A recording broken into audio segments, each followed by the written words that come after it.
Palavra de Deus para nós nessa noite, portanto, Salmo de número 15. Salmo de número 15. Leiamos com fé o texto bíblico. Quem, Senhor, habitará no teu tabernáculo? Quem há de morar no teu santo monte? O que vive com integridade e pratica a justiça, e de coração fala a verdade. O que não difama com a sua língua, não faz mal ao próximo, nem lança injúria contra o seu vizinho. O que a seus olhos tem por desprezível ao réprobo, mas honra aos que temem ao Senhor. O que jura com dano próprio e não se retrata. O que não empresta o seu dinheiro com usura, nem aceita suborno contra o inocente. Quem deste modo procede não será jamais abalado. Que Deus nos abençoe na compreensão da sua palavra, meus irmãos. O relacionamento de Deus com o homem começou no jardim do Éden. Conhecemos a história bíblica que nos apresenta a maneira clara em que o nosso Deus criou o homem e a mulher, à sua imagem e semelhança. A iniciativa da criação foi de Deus. Infelizmente, o homem desobedeceu, caindo em pecado, e então este homem deixa de adorar ao Criador e passa a adorar a criatura. Não obstante, neste novo estado do homem, estado de queda, estado de pecado, Deus mais uma vez toma a iniciativa e providencia a redenção. Vejam, irmãos, Deus cria, Deus permite a queda, e agora o próprio Deus providencia a redenção. Mais uma vez, a iniciativa é de Deus, porque o homem não é capaz de criar a si mesmo. Nenhum de nós pediu para nascer. Nenhum de nós imaginou, no dia tal, eu vou vir à luz deste mundo. Isso não acontece. O nosso nascimento é obra de Deus. Conforme diz o Salmo de número 139, os teus olhos me viram a substância ainda informe, quando no oculto fui entretecido no seio de minha mãe. Deus é quem nos criou. Nós cremos que Deus fez o homem, fez a mulher, os dotou de condições reprodutivas, e nós somos, portanto, fruto do amor de um homem e de uma mulher, debaixo da soberania de Deus. Assim como eu e você não podemos nos criar a nós mesmos, eu e você também não podemos nos salvar a nós mesmos. Por isso foi o Senhor quem providenciou tão grande salvação. No entanto, como nós estudamos hoje na escola bíblica dominical, somos responsáveis pela nossa santificação. Sede santos, porque eu sou santo. Ao contrário das primeiras obras, a obra da criação e a obra da redenção, esta obra da santificação é uma obra em que nós temos participação. Porque esta obra significa a ação de Deus em nós, por nós e através de nós. E nós veremos, por exemplo, nas palavras do apóstolo Paulo, de forma bem clara, finalmente, irmãos, esta é a vontade de Deus, a vossa santificação. E ele continua dizendo quais são os passos que nós devemos fazer para buscar a nossa santificação. Em 1 Tessalonicenses capítulo 4. Hebreus capítulo 12, verso 14 diz: segui a paz e a santificação, sem a qual ninguém verá o Senhor. Sem a santificação ninguém verá o Senhor, porque o Senhor é Deus santo, e Ele mesmo proveu para si o sacrifício agradável a Ele mesmo, para nos reconciliar com Ele, o sacrifício do nosso Senhor e Salvador Jesus Cristo. Paulo nos adverte que o nosso corpo é templo ou santuário do Espírito Santo. Ele nos adverte porque nós fomos comprados por preço. Voltemos os olhos para o Salmo de número 15. Este padrão aqui de pergunta e resposta apresentado neste salmo, meus irmãos, tem como modelo o que acontecia nos santuários no mundo antigo. Quando o adorador perguntava quais eram as suas condições de admissão ao santuário, e o sacerdote dava a resposta: quem, Senhor, habitará no teu tabernáculo? Quem há de morar no teu santo monte? Então, o adorador se aproximava do santuário e fazia essa pergunta. E o sacerdote, lá de dentro, dava a resposta. Muitas vezes esta resposta era uma resposta cheia de rituais. Mas aqui, a resposta que nós encontramos e que nós vamos estudar nessa noite é uma resposta que envolve a nossa consciência e não rituais. Quem, Senhor, habitará no teu tabernáculo? Quem há de morar no teu santo monte? As respostas que são dadas, elas não são respostas ritualísticas, elas são respostas que nos levam a pensar na nossa consciência. E assim, como nós lemos no Salmo 24, que fala de forma bem clara, quem habitará no santuário do Senhor? E depois em Isaías capítulo 33, quando o profeta mostra, olha, quem é que vai morar com fogo consumidor? Desta mesma forma, nós vamos observar aqui, neste Salmo de número 15, esta perspectiva de que eu e você, nós somos hóspedes de Deus. É interessante observar que a palavra tabernáculo, meus irmãos, tabernáculo, a palavra tabernáculo significa presença de Deus. O tabernáculo que Deus determinou que Moisés fizesse, que era um tipo do templo que depois Salomão construiria, ele simbolizava Deus presente no meio do seu povo. E a palavra grega de João, capítulo 1, verso 14, quando diz, e o verbo se fez carne e habitou entre nós, é a palavra equivalente a tabernáculo. Ou seja, o Deus Filho tabernaculou entre nós. O Emanuel, o Deus presente. E esta palavra, que significa presença de Deus, traz duas ideias. A primeira é de uma adoração formal e de sacrifício, quando traz o teu santo monte. Os servos de Deus, os sacerdotes, se apresentavam diante de Deus no tabernáculo para o sacrifício. A outra ideia da palavra é hospitalidade, que está na palavra habitará. Quem habitará no teu tabernáculo? Então, nesse sentido, nós somos hóspedes de Deus.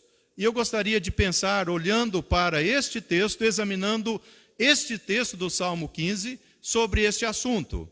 Nós somos hóspedes de Deus. Nós somos hóspedes de Deus. E como hóspedes de Deus, em primeiro lugar, o nosso caráter deve ser íntegro. Voltemos os olhos para o verso de número 2. O que vive com integridade e pratica a justiça e de coração fala a verdade. A palavra integridade no original hebraico significa ser inteiro, sincero, sadio. E na sequência vem o substantivo justiça, que é fundamental, a moralidade no Antigo Testamento.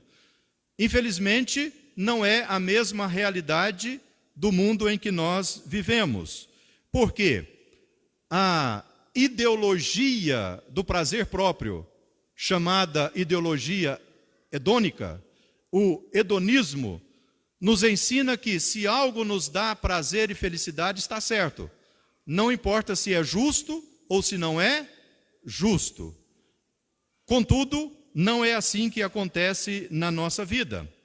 Porque aqui nós devemos observar que o que nós dizemos precisa estar em consonância com aquilo que nós somos. Aquilo que nós falamos precisa estar em consonância com aquilo que nós somos. A integridade, portanto, traduz esta ideia de ser. Nós somos íntegros. Nós devemos praticar a justiça. Portanto, nós, como hóspedes de Deus, em primeiro lugar, precisamos ter esse caráter íntegro. Aquilo que nós falamos é aquilo que nós somos. Tem uma frase que eu gosto muito de pensar nela, e eu gostaria que os irmãos começassem também a pensar nessa frase. É a primeira vez que eu vou falar esta frase aqui na nossa igreja. O meu comportamento revela a minha teologia. Porque o que as pessoas veem é o que eu faço. O meu comportamento revela a minha teologia. E aí precisamos voltar os olhos para um passado um pouco mais distante e lembrar de um homem chamado José. José, filho de Jacó. Ele foi vendido pelos seus irmãos aos mercadores midianitas, e José, de repente, aos 17 anos de idade, se viu no Egito de Faraó. Os anos se passaram. José se tornou uma pessoa notável, uma pessoa importante. E Faraó deixou tudo sob a responsabilidade de José. Mas, naturalmente, Faraó entendia que a mulher dele, ou a mulher de Potifar, melhor dizendo, não deveria ser alvo do cuidado íntimo de José. No entanto, aquela mulher, a mulher de Potifar, num dado momento, se encanta com a beleza de José, se encanta com o caráter de José, se encanta com a inteligência de José, e quando o seu marido sai em viagem, ela tenta ter um caso com José. E José foge dela. Mas, infelizmente, suas vestes ficam, e ele vai preso, e fica um tempo na cadeia. Meus irmãos, o comportamento de José revelou a sua teologia. Ele estava longe dos seus pais, ele estava longe dos seus irmãos, ele estava longe até mesmo da sua religiosidade, porque lá no Egito, ele não tinha a presença, até aquele momento, de pessoas que criam no mesmo Deus que ele cria. Ele estava longe de tudo e de todos, mas o comportamento dele revelou a sua teologia. Ele se desviou do pecado, ele fugiu do pecado, ele disse não ao pecado, e ele permaneceu íntegro diante de Deus. Então, quem habitará no teu tabernáculo? Quem há de morar no teu santo monte? Em primeiro lugar, aquele que busca ter um caráter íntegro. Somos hóspedes de Deus quando o nosso caráter é íntegro. Em segundo lugar, somos hóspedes de Deus, por isso nossas palavras devem ser comedidas, porque nós somos hóspedes de Deus, nós estamos habitados com Deus, nós estamos na presença de Deus, assim as nossas palavras devem ser comedidas. Verso de número 3. O que não difama com a sua língua, o que não difama com a sua língua, não faz mal ao próximo, nem lança injúria contra o seu vizinho. A palavra traduzida difama tem um pano de fundo de ir em derredor para espionar as coisas e divulgá-las. Parece mais perto de maledicência do que de calúnia. E o próximo é qualquer pessoa.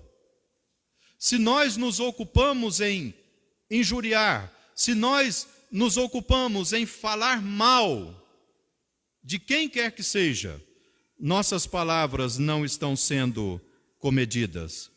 Interessante nós observarmos, lança injúria também pode ter o sentido de ofender com palavras.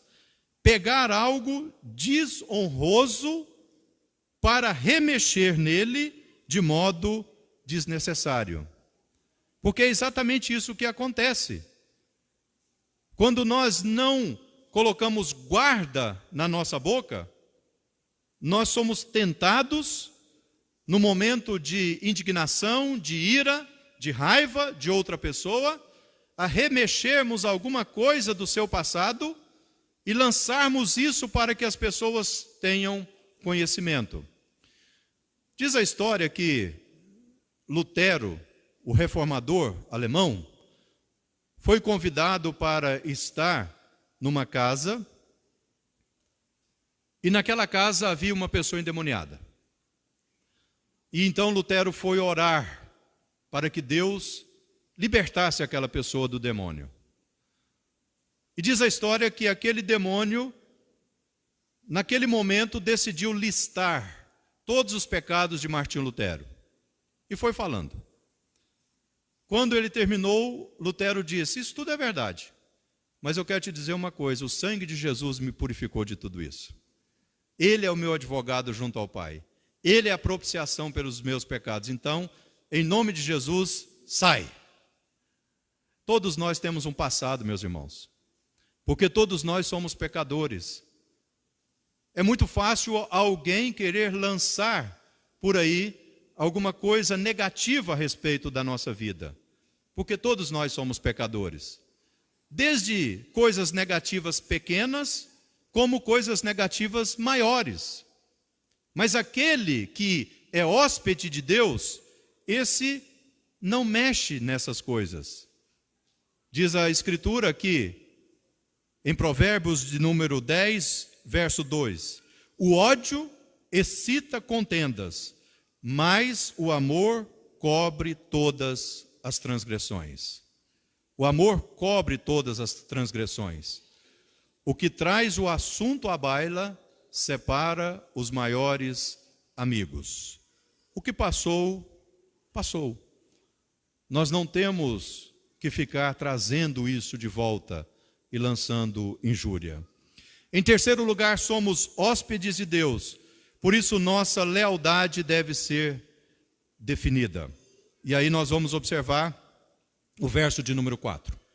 O que a seus olhos tem por desprezível ao réprobo, mas honra aos que temem ao Senhor.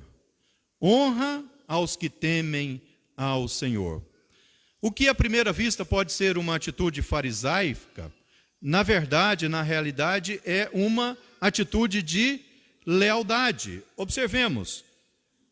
O que aos seus olhos tem por desprezível ao réprobo, mas honra aos que temem ao Senhor. Aqui, talvez o texto bem claro e que nos ajuda a compreender que a nossa lealdade deve ser definida é o texto de Gênesis, de número 14, quando os reis sequestram Ló. E eles sequestram os bens de Ló e 3 amigos de Ló. E estes reis sequestram Ló, os bens de Ló, os amigos de Ló, mas um vai avisar a Abraão. E Abraão vai ao encontro destes reis com 318 homens. E Abraão derrota esses reis. E um desses reis fala para Abraão, pode ficar com os bens, eu só quero as pessoas. E Abraão diz: não, você não vai ficar com as pessoas. As pessoas estão sobre os meus cuidados. Você não vai ficar com as pessoas. E Abraão resgata Ló e os seus amigos. Ele diz: apenas aquilo que os amigos de Ló conquistaram, isso eles vão levar. Isto é lealdade. Se Abraão não fosse leal, ele ia preferir os bens. Mas ele não preferiu os bens, ele preferiu as pessoas. Nós somos leais quando nós consideramos as pessoas mais importantes do que as coisas. Quando nós consideramos as pessoas mais importantes do que a nossa posição. Quando nós consideramos as pessoas mais importantes do que o nosso status. Quando nós consideramos as pessoas mais importantes do que o nosso bem-estar. O mundo precisa de pessoas leais. E a igreja precisa ser leal. Nós precisamos ser leais uns para com os outros. E a Escritura diz que, como hóspedes de Deus, nós precisamos ter uma lealdade bem definida.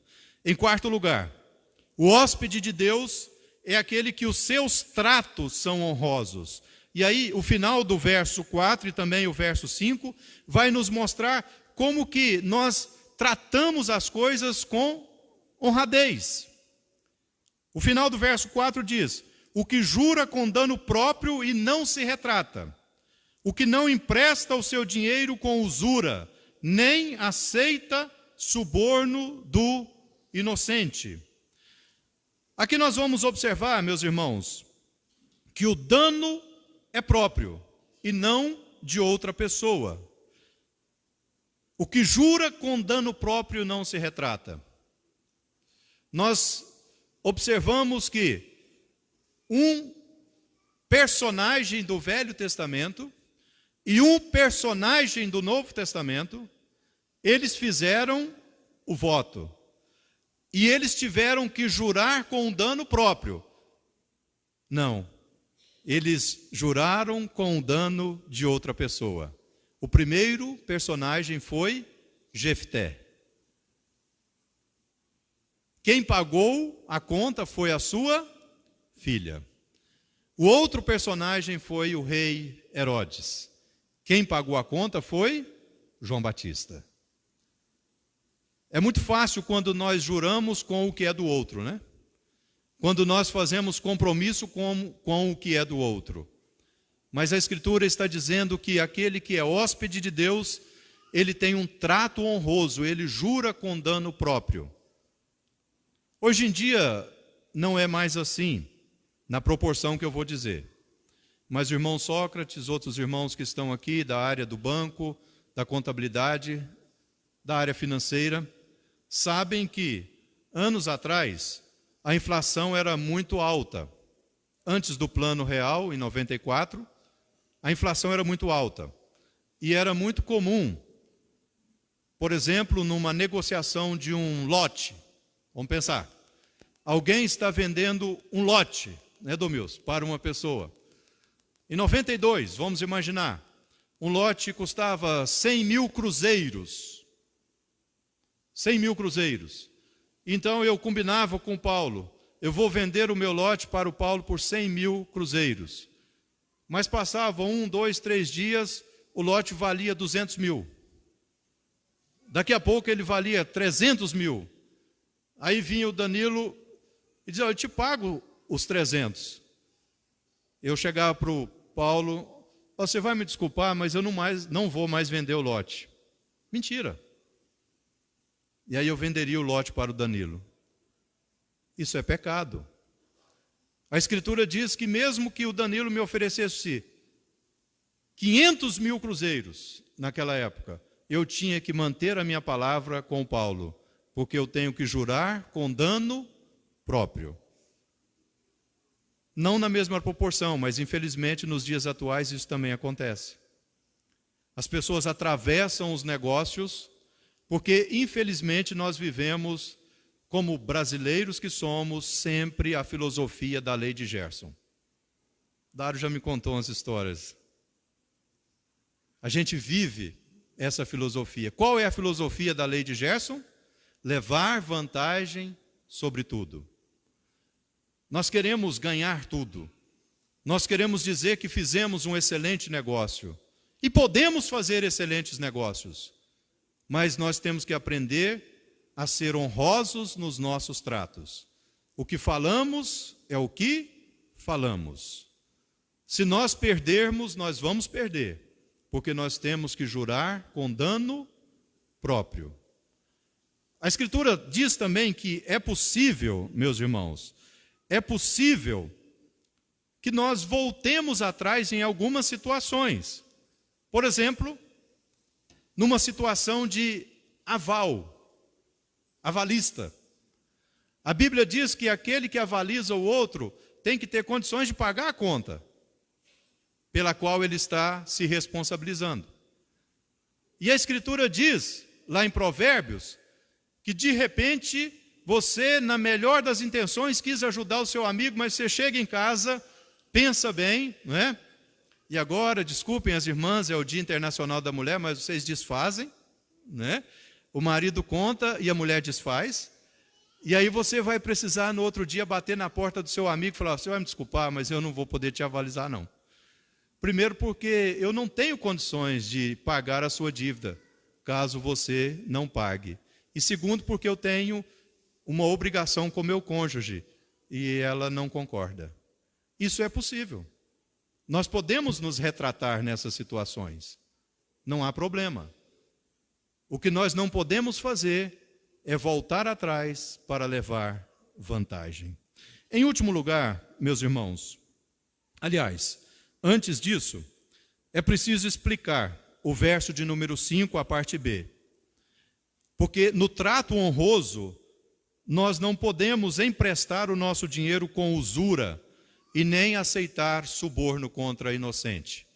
A questão não era simplesmente uma questão de cobrança de juros dentro de uma correção normal, mas era exatamente fazer o outro morrer dia a dia na mão.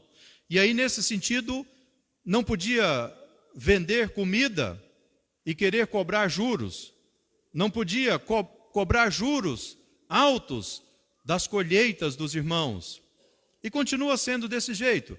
A agiotagem é crime, segundo a lei civil do nosso país. Mas a agiotagem também é pecado.